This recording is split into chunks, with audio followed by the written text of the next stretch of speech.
कुछ याद हो बा? अरे याद तो हल ही बहो, नया साल आ गइल बा। अरे कुछ जतरा बनई कि ऐसा ही जातारा ऊ का कहला जी? अरे पॉपी कहल जाला और का लेमन जूस दसेती है ली है सुनी। काला बाने गिफ्ट हमें नया साल में मांगता ने चुम्मा रहुआ मोरे गोरे गाल में।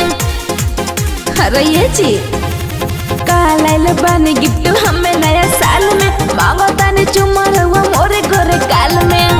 छूछे जान जाता रात बनाइए राजा, छूछे जान जाता रात बनाइए राजा। कैले बहानी कैले बहानी कैले बहानी जवनी वादा ऊ पूरा दे राजा। कैले बहानी जवनी वादा ऊ पूरा दे राजा। अरे का हम वादा कइले रही हो तारा से? तरवा कुछ याद नहीं खे तली ही है बता देता नी। पूरा दे राजा, पूरा दे राजा। कहले रही पटना के गोल घर दिखाई, चिड़िया घर तोहरा के हम घुमाई। ओहो बस अतने।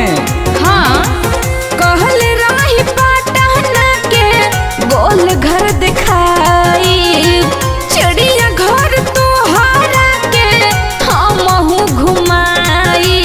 बतिया में अपना जान भूलवाई राजा, बतिया में अपना जान भूलवाई राजा।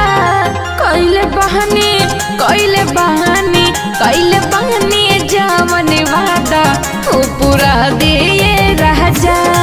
कैले बहानी जवन वादा ऊ पूरा दे राजा। और का वादा कैले बानी ली है सुन। अरे नया साल ह, जवन जवन कहले बारू सारा वादा तार पूरा कर देनी धनी हमार। घबराए के नहीं खे, लाल किलो घुमा दे हो।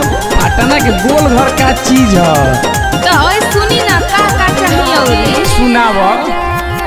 कहीं करार अंगूठी सोना के बनाई। अच्छा जाम तू कहबूता कि न कलाई। अरे ला दे, एकदम जरूर ला दे हो। कहीं करार अंगूठी सोना के बनाई।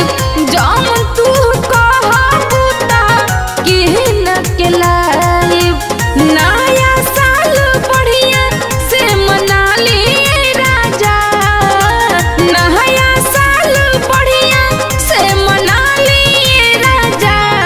कैले बहानी कैले बहानी कैले बहानी जवन वादा ऊ पूरा दे राजा। कैले बहानी जवन वादा ऊ पूरा दे राजा। काला बन गिफ्ट हमें नया साल में मांगता ने चुम्मा रहुआ मोरे गोरे गाल में। छूछे जान जाता रात बनाइए राजा, छूछे जान जाता रात बनाइए राजा। कैले बहानी कैले बहानी कैले बहानी जवन वादा ऊ पूरा दे राजा। कैले बहानी जवन वादा ऊ पूरा दे राजा। अरे पूरा दिन जी। अरे छोड़ा ना गोल घर, सब नगदे ले ला, सब धन तोहरे है।